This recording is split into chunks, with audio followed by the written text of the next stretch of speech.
Hey, it's Jude Albert coming to you with another episode of At the Heart of It All, Season 2, Episode 5. And I'm excited about tonight's episode. I'm excited about tonight's show. You recall on last week, I had my recruiter on. 1995, I came into the military, October 3rd to be exact. And he came on and talked about some of the things that were happening behind the scenes. To get me enlisted into the military. And I heard some things that I've never known before. We all heard it together. But tonight, I have here with me as my special guest, my first platoon sergeant and my first squad leader. And I'm going to bring them on in just a moment. Before I bring them on, I'm going to ask that you would like, share, and subscribe to the YouTube channel, so you can get all of the latest episodes. You do not want to miss. You do not want to miss. And I'm going to bring them on right now. I'm going to bring them on right now. What you see at the top right of the screen is my first platoon sergeant, first class retired, Hundley. And I listen, one of the greatest squad leaders ever. He retired as a Master Sergeant retired Keith Jackson. He was at the time, and he was. I got a story to tell about Sergeant Jackson, and I'm gonna save it. But first of all, how you gentlemen doing? Good. We good. Doing just fine, sir. I was about to say something right off the back and stuff. You know what I'm saying? Wait, what you say it again? You about to say what?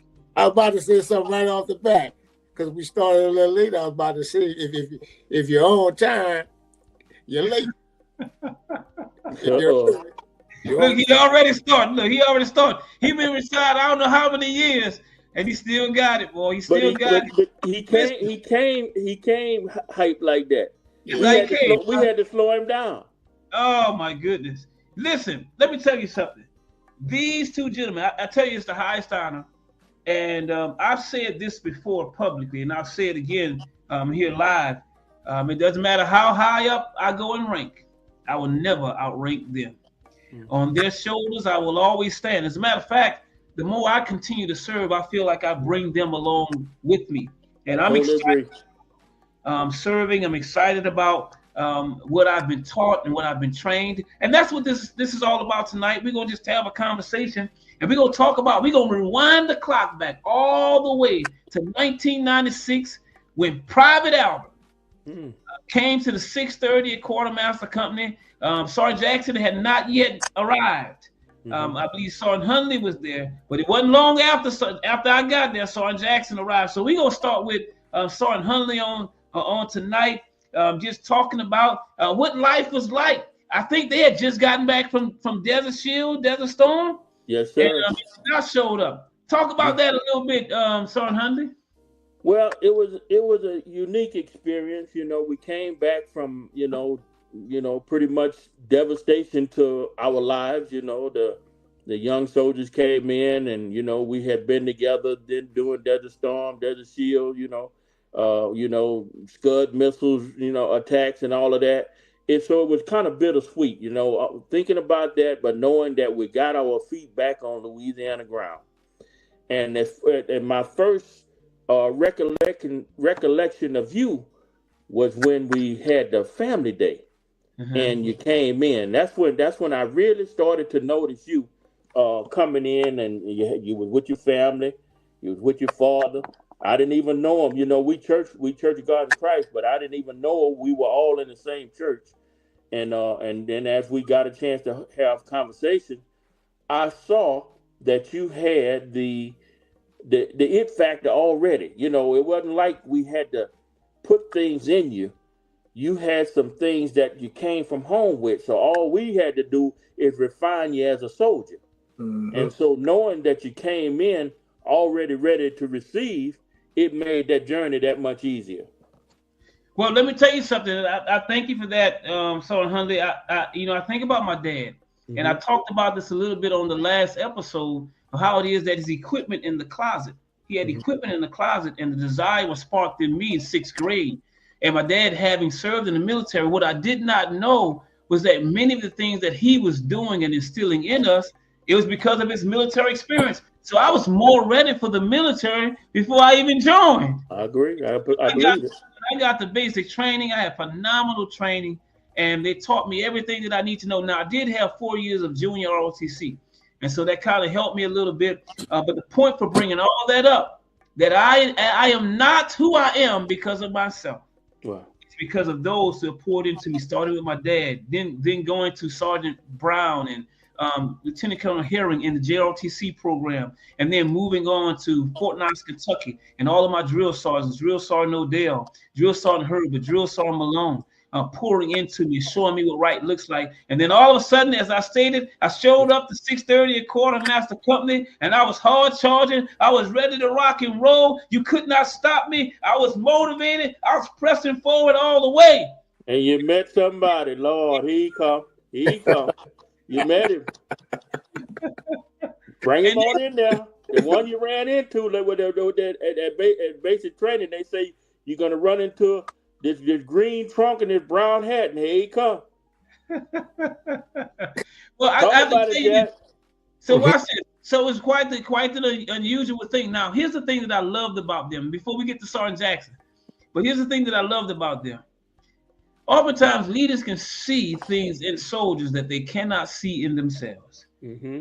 And the thing that I appreciated about them, they didn't try to quench my fire. They didn't try to, dump water on it to try to cool me down. They begin to fan the flame, if you will. Watch this. And you know what? They spoke so highly of me, spoke so well of me, and spoke so confidently of me, it made me not want to let them down. Right. Oh, they say, look, Sin, get Albert. Get Albert. He'll do it. Or he's going to be the next Sergeant Major of the Army. You remember that? Mm-hmm. That's the next Sergeant Major of the I was a private. And I was so privileged to be in that family unit. And before we get to Sergeant Jackson, I want to go to one more thing, Sergeant Hundley, and how it was the environment that was established at the 630 Quartermaster Company, because the thing that I remember most is one of the things that I use here today, almost 30 years later, and that is that family concept, that everyone is a team, we work together, right? We enjoy ourselves together, but we look out for each other and we do the work. That's number one. I don't care what you do. Once you become a part of a family take care of family, And if anybody that's watching this, they understand that sometimes you're going to have a little bickering going on, but you got to have somebody with enough understanding to try to keep them together, but take that issue up and part it from each one of them, and make them have understanding that we got to agree to disagree, and we had that, and because of that. Even though we had issues, we still had each other's back. I don't care if we just had a conflict with each other. Whenever a confrontation came from outside, we were together. We were one. That's right. So it means something to want to be a unit and not be an I, because there's never an I in a team. We always were one. We was always supportive of each other. And then the other thing, and I'm going to try to say this and stop. We all have to recognize each one of our strengths and weaknesses.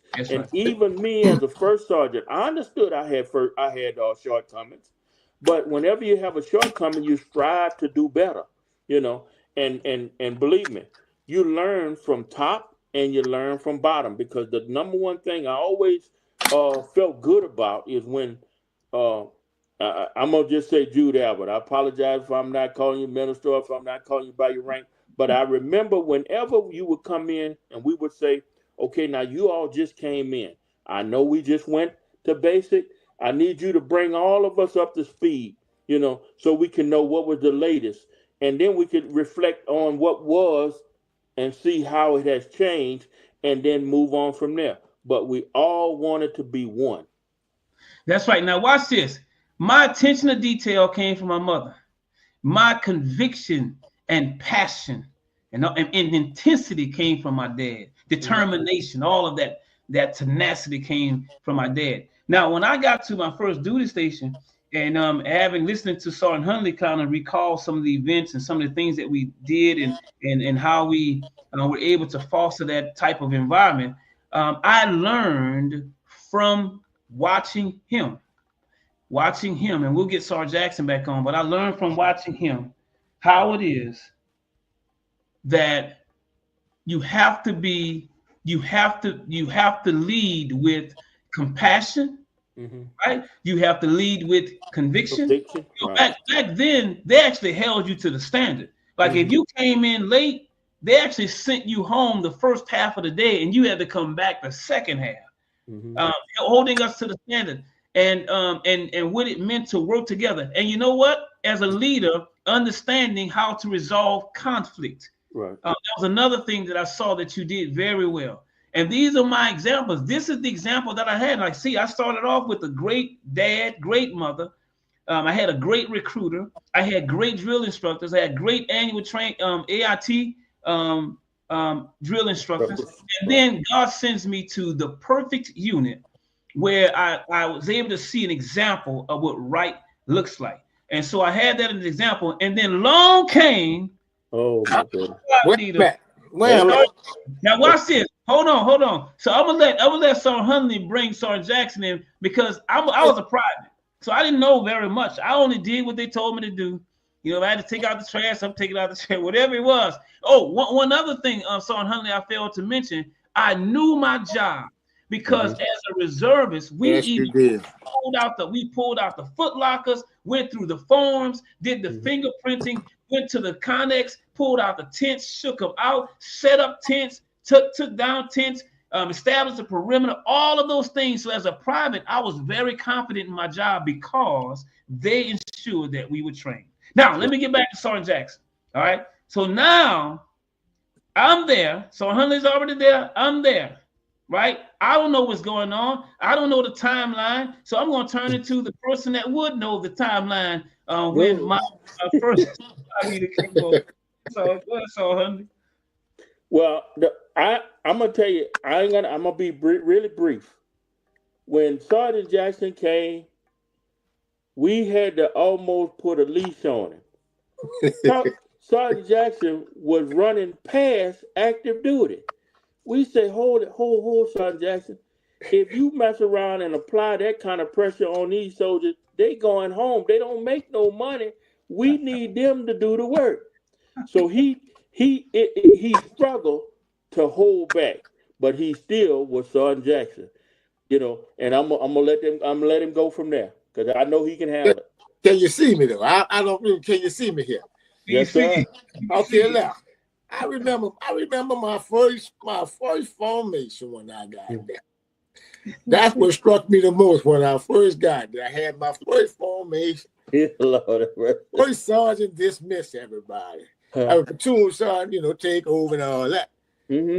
They started walking out the formation. That struck me hard, that one right there. I turned around, where y'all going? I'm the squad leader. I ain't dismissed nobody. Where y'all going? And I just from that part on, because I was hard charged. I come straight off active duty. I came straight off active duty. I come straight out of a combat arms unit. I come back a combat engineer unit. Whereas we was clearing minefields and all that good stuff. So you know you had to pay attention to what everybody was telling you, and you had to be on time at certain places because if you ain't get there on time, you might be on the other side getting blown up and stuff. You know what I'm saying? So that was always important to me and everything, getting there on time because that was instilled in me coming off active duty. And you know, you come off active duty and you late getting places and stuff like that. They got something for you. I was easy when I got to the reserve. I pretty much was easy because when I was on the active duty side, and my soldiers would be late coming to formation and everything, right? I would have formation after duty hours for them. Oh Lord! And I would tell them, look. I get one formation, one location, then the next 15 minutes, I'll be going to have a formation in front of PX. I have a formation in front of PX. After that, I run them down way to the track field. The next formation, 15 minutes at the track field. Get there. You know. He having flashbacks, everybody. He having flashbacks. I'm just telling you how it was. What made me come the way I came. You know what I'm saying? Because it was instilled in me like that. And I come off of combat home units, infantry units, units like that, you know, and quartermaster units. So you had to be there on time. You had to do the right thing. Yeah, time means something. Yep, field artillery units.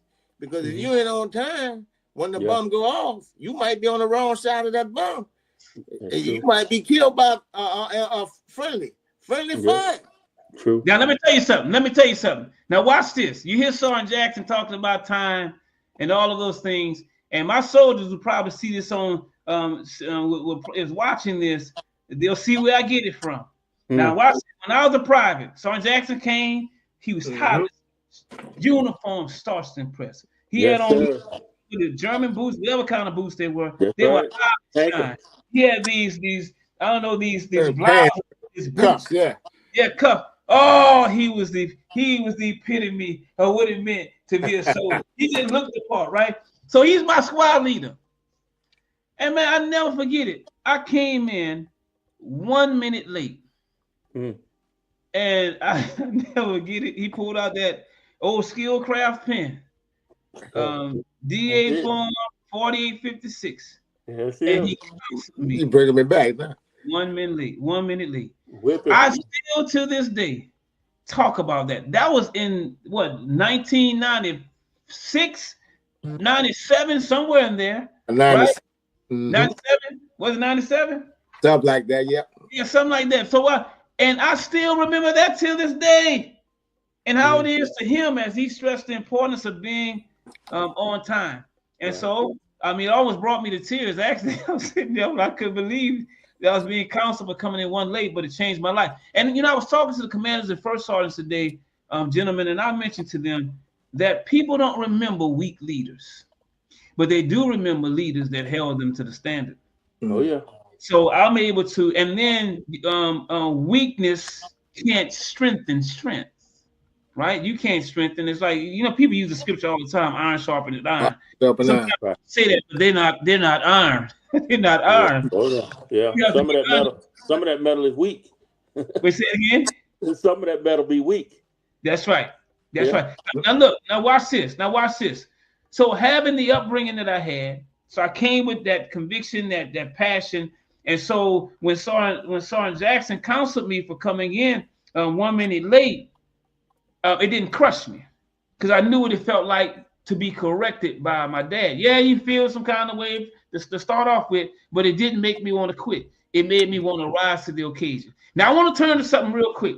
So you see flashing at the bottom where it says Special Edition Gunny? Never forget it. That was a Sergeant Best. It wasn't Best or Bettis. Y'all remember? What was that? It was the supply sergeant? No, he wasn't supplied. It was Sergeant. Man, he had the nice hair. He was a ladies' man. Oh, he would call the ladies, all the ladies love.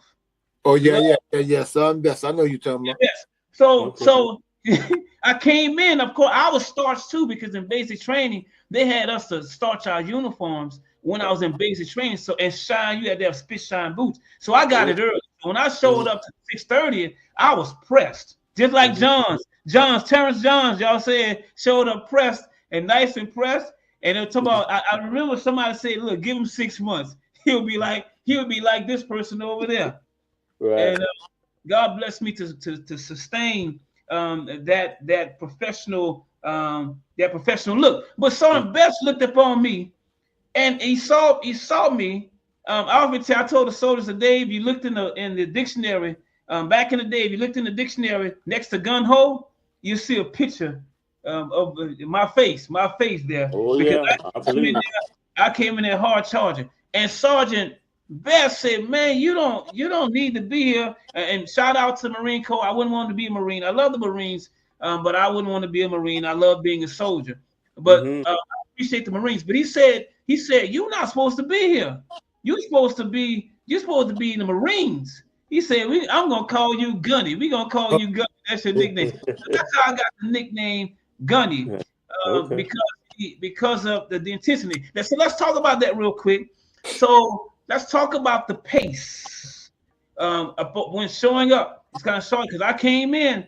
I know when I came in, I can do the extended rectangular formation. I can hold the formation, PT formation. That was not because of me. I just had good training. I took well to the training. God just blessed me to retain that. But what was it like when Private Albert showed up from your perspective, Sergeant Hundley first, and then we'll go to Sergeant Jackson. Well, I'm gonna tell you what it made me think about. Well, when you showed up high speed that way, it made me reflect on where we are right now. That here this young soldier coming in and he high speed and look how we moving. We're not even up to, not that we were slackers, but you showed us where we need to step up at. I'll put it that way. So because of you, and that's why I was saying you can learn from high, you can learn from lower. That's what made me say, hey, we need to step it up because we got to come up to your speed. You just coming back. And if you coming in like this, that means we've been slacking, even though we was not slack. We were still slacking, So I just felt that when you came in, you made us have to step up to try to catch up. Well, I tell you what, I didn't want to disappoint you all. I didn't want to disappoint those that trained me. And I didn't want to disappoint the person who signed off on the paperwork to allow me in the military. And I didn't want to let my parents down. And of course, I didn't want to let God down. But thank you for your perspective, Sergeant Hundley. Let's go to Sergeant Jackson. We gave our perspective of how we saw when he came in. How was it when you saw old Gunny? Did he freeze up? Look like he frozen. Maybe. Yeah, but until he get back, I was just thinking about. I'm not sure it was at the time. I mean, with this, and that's what made me think about the physical fitness, your physical fitness and the it factor and all of that. It made me think about when we put you in for that what they call that Master Fitness. I don't know if that's pushing the time, but I remember you put you in for that Master Fitness, and we just knew you were the one. When they came talking about it, it was hand down you were gonna be the one. If anybody was gonna bring us something back to say who 630 it is, it was gonna be you. Let me back out and let Sergeant Jack have it. Well, I got lost up. I got cut off for a minute, so I missed some things that y'all was saying. But he went back to talking about things from his perspective. Now it's your turn to talk about it from your perspective. How was it when Gunny came and when you was already there when I got there. Right. And I can remember, you always doing what you're supposed to do. Always doing the right thing. And for other soldiers to emulate what you was doing. Right. And I can remember PT as far as you running. Man, you used to. I think you used to run twice a day, in the morning and in the evening. And you run circles around people and stuff. You know what I'm saying? You still out there running 2 mile PT test and then 10 and under, 10 minutes and under. And I'm like, this guy here, he'll bust your heart if you let him. Yes, that's it. And I just remember how you was motivated. You was always willing to accept a challenge, get out there and sing caters and do this and do that. And you was way above yourself. You was beyond other soldiers and stuff from day one. And you know what you wanted, then you work supply. You didn't let nothing fall short in supply. If you ain't signed for it, you wouldn't get it as a private. You wouldn't let nobody else as a private. You really kept up with all the equipment and everything. And you was a good supply soldier. Now you wasn't even a sergeant at that time, but a good supply soldier. You made sure everything was up and up. Made sure everybody got what they needed and all that good stuff. And you were just top notch to me. You know what I'm saying? Now let me tell you something. I got a question though.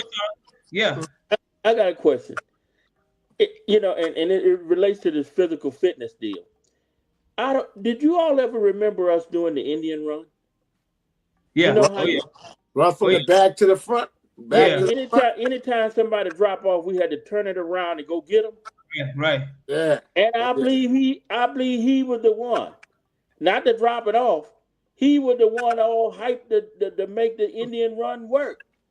I was like, man, they killing me. These folks dropping out, and he don't mind turning around like it was no big deal to him. And I'm saying my thing, and we had to run from Mishu up to, from the unit up to Mishu. Right. And I'm like, man, let's get this run back. I wasn't in no best of shape, and I wasn't no spring chicken. And here he come wide open. I just want to do the run and get back, and then they want to do the Indian run. Mm-hmm. And every time somebody drop out, we got to turn the formation around and go pick them up. But even in that, it showed that we unity. Even though I was wore out and tired, I didn't want to do it. I still had to, show that I was motivated to do what everybody else was doing. I just was wondering. Wait, hold on. But see, y'all were much older than I was. I'm still young. I'm still on fire. So we're trying to listen. The way I see it, I'm just trying to live up to the standard that you all have set. You all have paved the way for us all. You paved the way for me. As a matter of fact, one of the reasons why I still try to do, because I understand that we got to lead by example. And I had that example before me. You all were that example before me. We were a unique reserve unit because many reserve units don't train the way we train. Mm-hmm. I actually knew my job. I was confident as a private that I could do mortuary affairs. Mm-hmm. I believe the fingerprint, the dental, the everything. I was very confident, but that came because I was challenged. That was best because I had the constant example of Sergeant Jackson. I wanted Melissa Scott. We were privates. We were in the same squad together with Sergeant Jackson. Mm-hmm. And he showed us what right looked like, and that's all you can ask for in a leader, because we pattern ourselves after the leaders that we see, right or wrong, because we don't know if they're wrong. We don't know if they're right. We just believe that they're right. I'm just thankful to God that I had an example of what right looks like, or what right looked like at the time. Now watch this. We were there from 1996, and it wasn't long after that we got disbanded, right? We got disbanded. They broke us up like the Temptations. We were broken up. We were done. We were done. And we went to the Four Winds. And I actually joined the AGR program in 1998. And then things just kind of took off.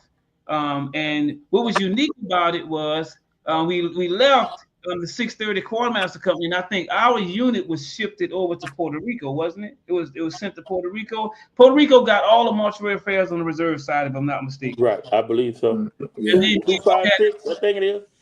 256, I believe it is the Quartermaster. Oh yeah. So all of those changes were happening. I went AGR in 1998, and so by this time we all disbanded, but we kept in touch with each other. Mm-hmm. And so I would often call them, and they would often encourage me as time went on. And I'm so grateful for that, because the thing that I love about it is it doesn't matter how much you accomplish, and the Lord has blessed me to accomplish much in my military career. I always look up to them.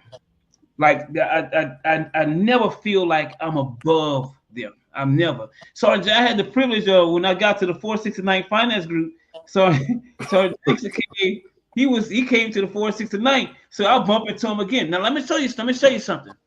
So you heard Sergeant Hundley mention earlier about how it is when privates came, mm-hmm. and he would humble himself because he knew that the privates had the latest and greatest information, and then he would sit and allow us to share what we learned to get the most mm-hmm. up-to-date information. Now, that's a lot of humbleness to do that. That shows a lot of character. That shows just a lot of humility for him to do that. Now, that's my example. That's what I saw, right? Now, you fast forward, I'm 469 Finance Group /377 Theater Support Command. I love the theater. I love 377 till this day. But watch this. Sergeant Jackson, now you fast forward, Sergeant Jackson comes to work at the 469. Now, by this time, I think he's Master Sergeant by this time. No, not yet. Not yet. Was Sergeant First Class? I might have was E6 at that time. Staff Sergeant or something at that time. I learned one thing because I learned one thing about the reserve unit. You get stagnated in the reserve unit because your rank and your position in particular units only go so far. So I learned that I had to move around, change MOSs, and all that good stuff to move up in rank. Right. That's what I did. I moved around the units. I changed. I went to schools for different MOSs, and that's how I moved up in the rank. Other than that, I'd have been stagnated at one rank my whole career. But did you get promoted while at the 469? I think I did. I moved up a rank to the 469. I did. So the reason I mentioned that is because by the time you got to the 377, you were already a master sergeant. You were a master. I remember at some point you were a master sergeant at the 377 because you came to work with me during a period of time. I think I had made probably sergeant first class because I made sergeant first class before I left to go to the 75th Division. But I do remember this. So whether you were still a sergeant first class or whether you made master sergeant, here's the thing that I remember. Sergeant Jackson came on orders to work with me, never for me, right? Much respect for him. He came to work with me, and he's working with me on projects. And do you not know, Sergeant Hundley, he submitted himself to me. He was like, whatever you need me to do, like whatever I need to do, tell me what I need to do. Now, mind you, you all welcomed me into the military. Right. I mean, I was wet behind the ears, Similac on my breath. but you know, yeah, go ahead. No, I was saying, but I'm saying that's the way we were trained. Right. Even from the 630, if we step back and we'll just say a private came in and we saying, all right, you're in charge today, it didn't matter what they did. I mean, they were in charge unless they were going to do something to hurt someone or cause something to go off the rail. They were in charge, and everybody had to submit themselves to the person that's in charge. So it's just the way it works. In order for the situation that you all had to take place, that when somebody outrank, whether they outrank you or not, if they say they're in charge, somebody put them in charge. You just have to. Now, even though you may even have more knowledge, if they put that person in charge, all you can do is contribute knowledge to the person that's in charge. That's it. Right. And then I go back to iron sharpening iron. That's all that was. Yeah. Iron sharpening iron. So you was the man in charge. Let me know what what need to be done. I'm gonna get it done. And in any way I can assist you, I would. And that's what he did. Even though he had the higher rank, probably had some knowledge to impart. There's a way to have knowledge and a way to give it to a person that's in charge, even though you outrank the person. That's it. Hell, I even went as far. I took my shirt out. What you need me to do? You don't see no rank now. So what you need me to do? Right. Just like that. But because I know whatever he needed done. Oh, he froze up again. He's gonna probably drop out again. We'll catch him. We'll catch him when he pops back in. He's gonna probably drop off so he can come back on. But let me tell you something. That was a life changer. That changed my life. And in my career till this day, I'm talking to soldiers about this. Right. As a matter of fact, I was talking to my class about this. I was talking to them about how gripes go up. They shouldn't dare be griping down to a sergeant or to a specialist. If you got a concern, a question, whatever it is, it needs to come up. And so I provided an opportunity for them to do that. But just the humility in which you all served just impacted my life in a great way. And I'm trying to hopefully Sergeant Jackson's able to join on, get back on. But I do have another something I wanted to say. Because I hear you constantly saying, and I totally agree with it because I have the same issues where, I'm gonna say this because I want Sergeant Jack to have some time. Where I keep getting loud. No, you keep saying that you're standing on our shoulders. Well, I agree with that totally. I don't have no issue with that, but I always look at it. My father-in-law brought this to my attention, and I hold on to it. Every time you do better, it makes me feel like I've gained another stripe. I'm moving higher because of the elevation that you're doing, because you're a reflection of us. So go ahead, Brother Jack. Well, no, I keep getting cut off as well, but it's like the saying, you only as good as your youngest soldier. You can't leave nobody behind. Right. And we had a lot of different mottos in the military and stuff. Right. Don't leave no soldier behind. And you just gotta strive, strive in them to be like you, to come up. You want them to come up, and you want them to be the best they could be. You want them to know their job, learn their job, and be very skillful in their job, because save life. Right. It saves lives. Bottom line. No matter what you do, you got a part in that military as far as the big mission. From all the way from the cooks, right, all the way to the guys on the front line. You got a part of that mission. You got to get that logistic to them. You got to get that food to them. If they hungry, they can't go out there and fight no war. So everybody had a role, everybody had a part, and everybody's part was important. Regardless of what you think. Well, I tell you what, you all played your roles well, and because you played your role well, it set a good pattern and mold for me. And I'm sitting here at the top, still yet continuing on in the military, remembering the things and applying the things that I heard, and mainly the things that I saw. I saw humility. I saw what it is to take the back seat. Now I'm gonna tell you something. Here's another thing I would tell you all that are listening in and that are watching. They epitomized what it meant to take care of soldiers. That's how I learned how to take care of soldiers. I was talking once again to the commanders and first sergeants today, and I was emphasizing taking care of soldiers. Taking care of soldiers is not keeping them from details. It's not keeping them from participating in things like master fitness, color guards, honor guards. They need things like that to be developed so they'll know what that's like when they go up in rank.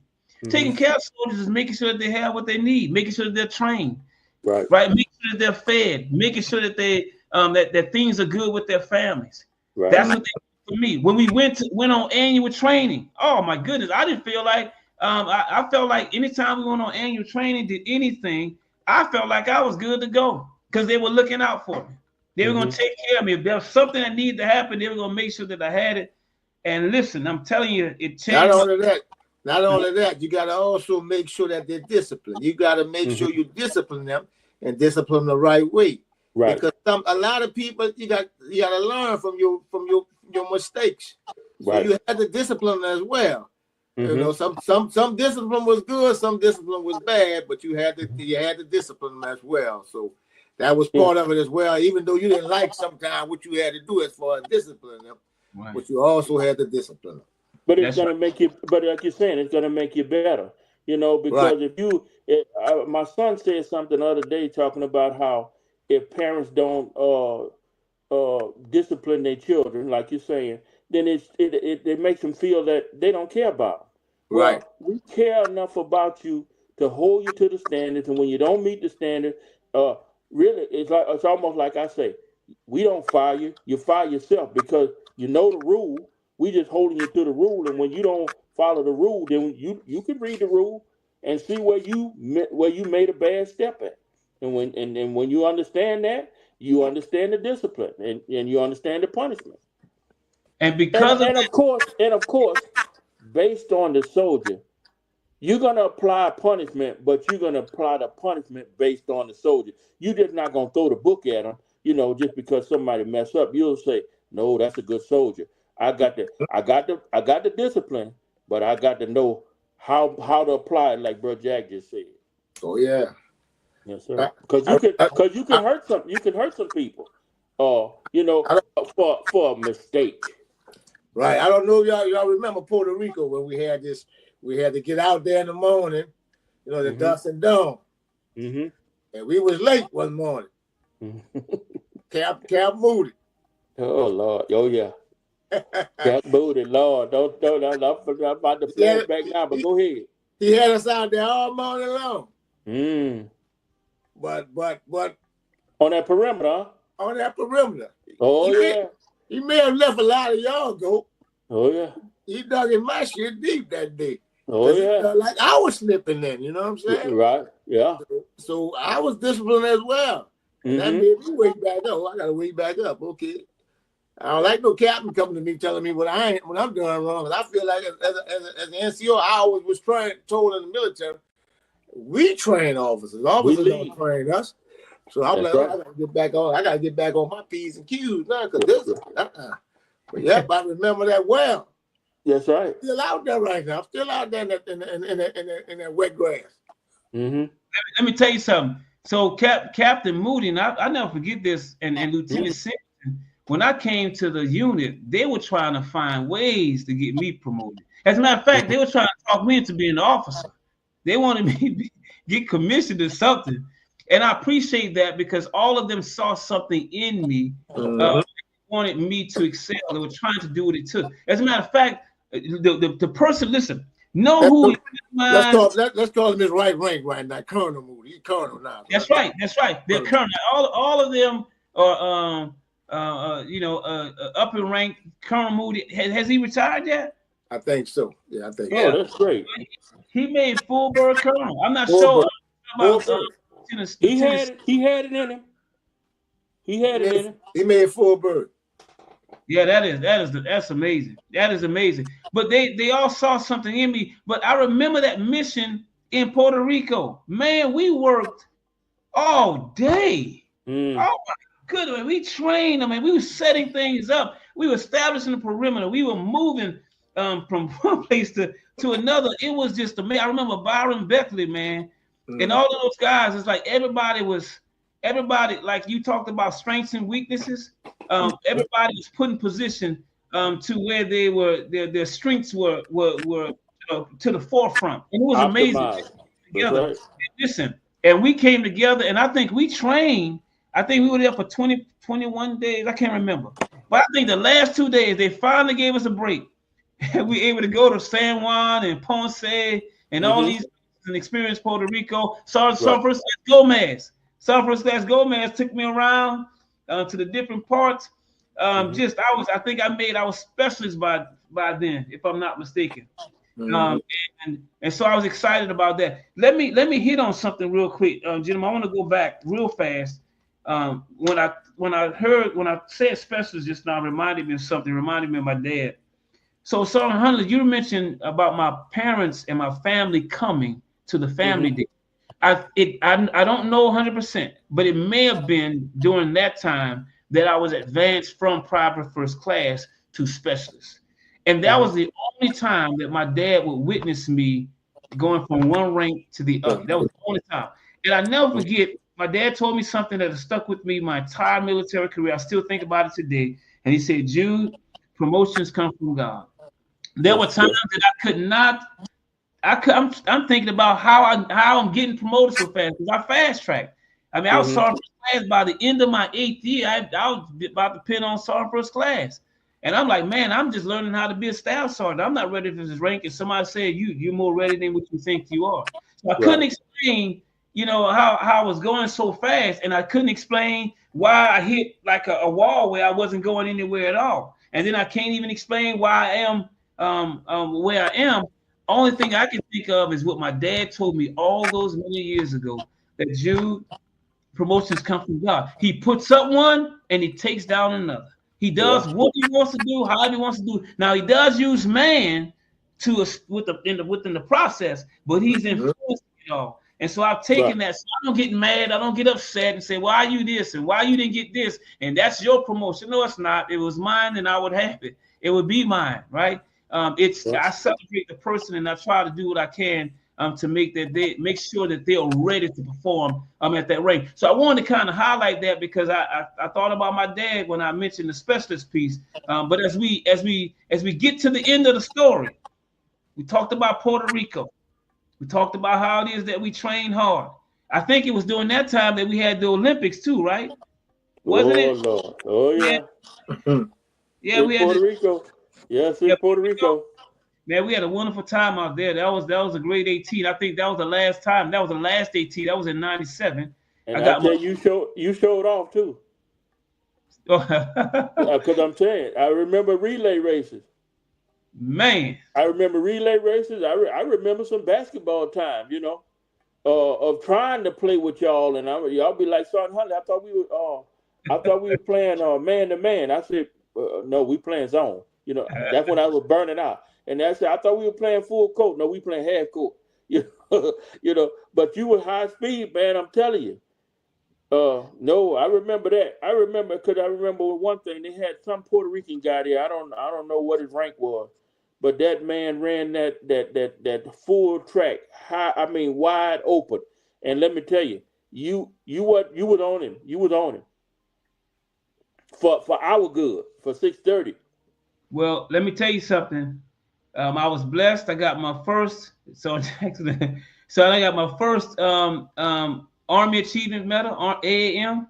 During that time, I got my first AAM, and so I was really excited about that. And Captain Moody, of course, Colonel Moody now probably retired, but he gave me my first AAM, and I was just so excited. I want to give tribute to Sergeant Ward. He's the best PSNCO ever. So I'm going to call you and tell you that you got this coming up, this going on. Now he was just the best. He epitomized what it means to be PSNC. We just had the best in our unit, and I'm telling you all right now, I am not where I am. I am not where I am in military service without the influence and impact that you all have had on my life. And I thought it well. I thought about it after being on the last episode with my recruiter, and I called you all, and you all were so nice to accept the invitation to be here with me, and I am so appreciative. I will value this time. I will value this recording. I will have it for hopefully a lifetime, and I'll be able to reference it. But I just want to publicly, in front of all of those that are watching, just tell you all thank you. Thank you for being a wonderful example of what it meant, what it means to be a soldier. And I am so appreciative that you all have taken our time with me down throughout my career to encourage me, to inspire me, to keep on going. And I have to tell you, I don't want to let you down. I don't want to let my dad down. I want to let my family down. But I don't want to let you all down. I take you all with me, and I'm just certainly appreciative that you all are still yet in my life and sowing into my life and encouraging me and cheering me on. Now, as we bring this to the close, I'm going to go, as we say, go around the horn, right? We'll go around the horn, and I'll give you all final comments, anything that you all want to say, and then I'm going to give some comments to close us out, and then we'll be done for tonight. Sergeant Hundley. Well, no, let's do this. You've gone first. We've returned to you first, so we'll go for Jackson first, and then we'll end with Sergeant Hundley. All right. Well, I just want to say, look, it was an honor. It was also an honor for me and privilege for me to serve with you as well. You know, and I'm still looking forward to you making that song made to me myself and stuff, so I can come there and see you do that thing. You know what I'm saying? I ain't looking for you to get out right now. I'm looking for you to stay in there, hang in there till you get that song made. It's coming for you. It's coming. Hang in there.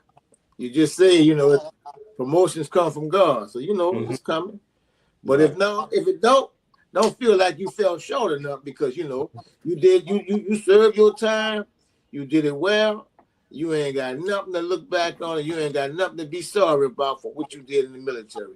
You really served your country, and I appreciate that. And America appreciate that too, even though it seems like in this time right now that ain't nobody appreciating what the military has done and what soldiers has done. So you know.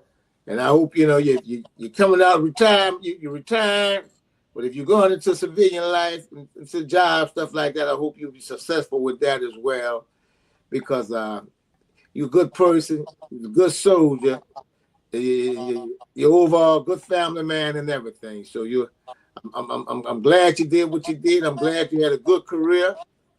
I mean, it wasn't always easy. It wasn't always fair. But when freedom called, you was there. Right. Keep on striving on. Appreciate that. Sergeant Hundley. Lord, I can't look. You know, in the church, when somebody come and rattle off like that, all you say at the end of that is amen. So I'm gonna amen it. But what I wanna end with was You all remember Danny Hutchinson?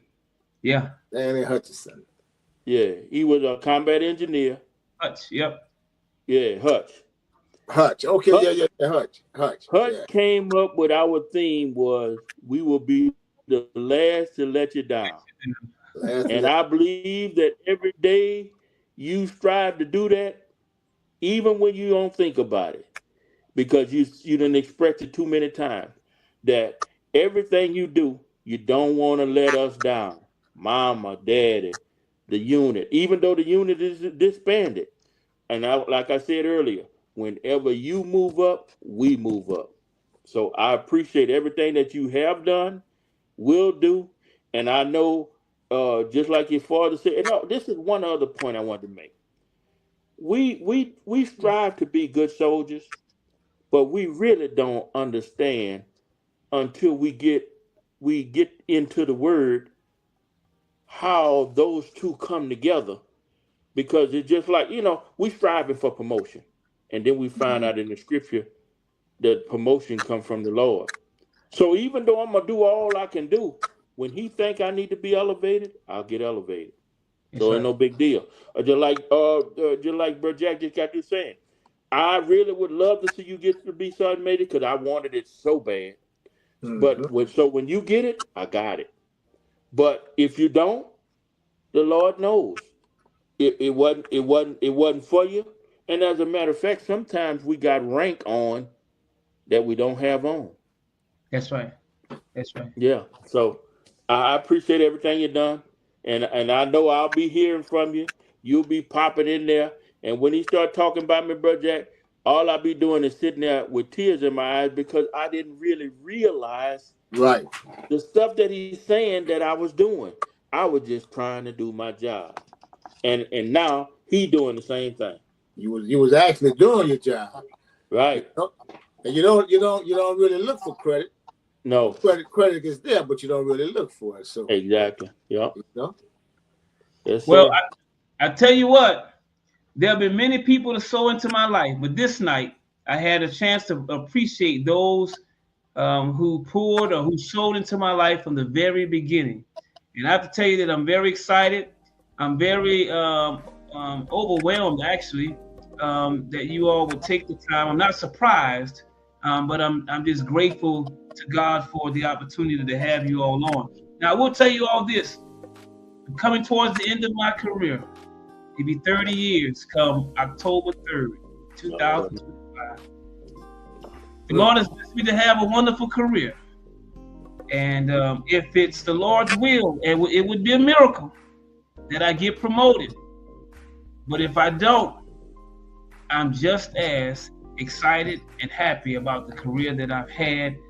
I've had a blessed time in the military. The Lord has blessed me to experience many great things, meet a lot of wonderful people, to include you all, and I'm just excited. But thank you all once again for being on tonight. This is At the Heart of It All. Thank you. Season 2, episode 5, and this one will go down in history. This was going down in history. I'm excited. And listen, I will keep in touch. You all will know whether it be retirement or whether it be promotion. I need you there. I need you there no matter what. I need you there. And look, you did me good to let me see Bro Jack there. Yeah, you're right. Yeah, you're right.